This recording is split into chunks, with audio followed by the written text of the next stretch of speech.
১৬ বছর যারা ভোট দিতে পারেনি তাদের ভোটের মাধ্যমে এবার একটি গণতান্ত্রিক সরকার তৈরি হবে বলে মন্তব্য করেছেন বিএনপির চেয়ারপারসনের উপদেষ্টা জয়নুল আবেদিন ফারুক। রোববার দুপুরে সেনবাগ উপজেলা নির্বাহী অফিসার ও রিটার্নিং কর্মকর্তা মহসিয়া তাবাসসুমের কাছে সেনবাগ ২ আসনে মনোনয়ন ফর্ম জমা শেষে তিনি এসব কথা বলেন।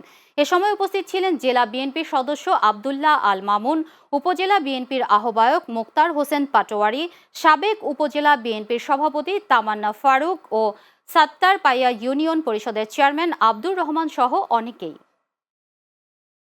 নির্বাচন ব্যাহত হওয়ার আর কোনো সম্ভাবনা আছে বলে আমি মনে করি না। ইনশাআল্লাহ দেশে একটি সুষ্ঠু নির্বাচনের মাধ্যমে যারা 16 বছর কোনো ভোট দিতে পারে নাই তাদের ভোটের মাধ্যমে একটি সরকার গঠিত হবে, যে সরকার বাংলাদেশে গণতন্ত্র, সংবিধান, স্বাধীনতা, সার্বভৌমত্ব রক্ষা করবে।